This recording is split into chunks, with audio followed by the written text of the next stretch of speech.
इत्तेहादुल मुस्लिमीन की जानिब से रखा गया है। और खास बात आज के आंदोलन की, आज के धरना आंदोलन की यह है कि मराठवाड़ा के अंदर जो यहाँ पर इंटरनेशनल स्पोर्ट्स यूनिवर्सिटी दी गई थी, उस स्पोर्ट्स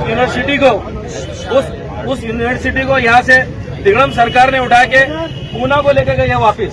खास तौर से आप तमाम लोगों को, मराठवाड़ा के लोगों को यहाँ पर जागरूक होने की जरूरत है। इसमें सबसे अहम बात यह है कि इससे पहले भी AIIMS hospital, AIIMS international hospital यहाँ पर अलॉट किया गया था सेंट्रल गवर्नमेंट की जानिब से, जबकि तत्कालीन मुख्यमंत्री देवेंद्र फडणवीस ने हाउस के अंदर खड़े रह के इस प्रपोजल को उठा के नागपुर को लेके गया। All India institute medical science का ये इतना अहम इदारा यहाँ से उठाकर इसको नागपुर को ले जाया गया। उस वक्त हमारे खासदार जो तब आमदार थे इम्तियाज जलील साहब ने हाउस में खड़े रह के इसका कड़ा विरोध किया था। और इम्तियाज जलील साहब ने खुले लफ्जों में कहा था कि मुख्यमंत्री साहब, मराठवाड़ा के लोगों के साथ आप अन्याय कर रहे हैं। ये एम्स यूनिवर्सिटी जो औरंगाबाद को अलॉट की गई है, आपको कोई हक और अधिकार नहीं है इसको उठा के नागपुर लेके जाने का। तत्कालीन मुख्यमंत्री देवेंद्र फडणवीस ने फ्लोर के ऊपर खड़े के बात कही थी कि इम्तियाज जलील साहब, आपकी मांगनी जायज है, आप बात जो कर रहे हैं बिल्कुल जायज बात कर रहे हैं, लेकिन मैं नागपुर को लेके जा रहा हूँ। दूसरा प्रपोजल हमारे पास में है। ये कौन कहा था? मुख्यमंत्री ने कहा था कि दूसरा प्रपोजल हमारे पास में है इंटरनेशनल आर्किटेक्चर प्लानिंग की, ये यूनिवर्सिटी हम औरंगाबाद को देंगे आपके कहने के ऊपर। ऐसा कहते हुए देवेंद्र फडणवीस साहब ने इस यूनिवर्सिटी को एम्स को उठा के नागपुर को ले गया। और आज तक इंटरनेशनल आर्किटेक्चर प्लानिंग की यूनिवर्सिटी औरंगाबाद में नहीं लाई गई। जैसे हमारे भी गट नेता साहब ने यहाँ पर बताया है, नासिर सिद्दीकी साहब ने, कि लॉ यूनिवर्सिटी भी यहाँ पर अलॉट की गई थी, लेकिन उसको भी उठा के औरंगाबाद से बाहर ले जाया गया। उसी तरह स्पोर्ट्स की यूनिवर्सिटी, ये इंटरनेशनल यूनिवर्सिटी, ये मराठवाड़ा को दी गई थी। एक बात याद रखिए, औरंगाबाद के अंदर जब ये दिया गया था तो जितने भी मराठवाड़ा के खिलाड़ी है, इसके अंदर सबसे ज्यादा फायदा उनका होता था, सबसे ज्यादा फायदा उनका होता था। और इस चीज को अगर आज से पूछो गला पकड़ के कि क्या आप मराठवाड़ा के नौजवानों के वोट तुमको चाहिए, मराठवाड़ा के खिलाड़ियों के वोट तुमको चाहिए, उनके कांधों पे सत्ता तो बनाना चाहते हो और उनके लिए स्पोर्ट्स यूनिवर्सिटी का विरोध करके उसको ले आके तुम पूना लेके जाते हो। धिक्कार है ऐसे आमदारों के ऊपर, धिक्कार है ऐसे आमदारों के ऊपर जो अपने मुंह बंद कर रखते, अपने खिलाड़ियों की आपकी बात नहीं करते। तो यही बात हमारे खासदार इम्तियाज जलील साहब ने मास्टर असेंबली के अंदर भी उठाई थी, एम्स के ताल्लुक से डीपीडीसी की मीटिंग में उठाए, स्पोर्ट्स यूनिवर्सिटी के ताल्लुक से। एक बात मैं आप तमाम लोगों को बताना चाहता हूँ कि विपक्षी भूमिका पूरे महाराष्ट्र में अगर कोई निभा रहा है तो सिर्फ मजलिस इत्तेहादुल मुस्लिमीन निभा रही है, सिर्फ मजलिस इत्तेहादुल मुस्लिमीन अकेली निभा रही है। खासदार इम्तियाज जलील साहब निभा रहे हैं, हमारे शारिक नक्शबंदी साहब निभा रहे हैं, नासिर सिद्दीकी साहब निभा रहे हैं, हमारे जिला सदर हमारे जनाब समीर साजिद साहब निभा रहे हैं। एक हमीद हो जो सड़क पर उतरकर डेमोक्रेटिक तरीके से हर चीज का एहतजाज कर रहे हैं, हर मांगनी कर रहे हैं। क्यों आप मराठवाड़ा के लोगों को आगे नहीं जाने देना चाहते? क्यों मराठवाड़ा के लोगों को आप जो है समाजी धारा से बाहर डालना चाहते हैं?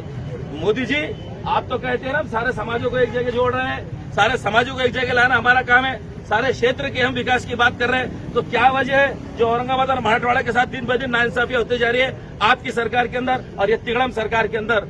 तो मराठवाड़ा के लोगों को बहुत अच्छी तरीके से इस बात को समझ लेना चाहिए कि ये तिगड़म सरकार सिर्फ भ्रष्टाचारी सरकार है, ये स्वार्थी सरकार है, ये जाति मफाद परस्तों की सरकार है जो सिर्फ अपने मफाद के लिए ये मराठवाड़े के लोगों को हर चीज से दूर रख रहे हैं, हर चीज से वंचित रख रहे हैं। मैं कह रहा हूं कि विरोध सिर्फ मजलिस इत्तेहादुल मुस्लिमीन कर रही है, विरोध सिर्फ डिमांड हम कर रहे हैं कि एम्स को भी औरंगाबाद में आना चाहिए, लॉ यूनिवर्सिटी को भी औरंगाबाद में आना चाहिए और उसी तरह स्पोर्ट्स यूनिवर्सिटी को भी यहाँ पर आना चाहिए।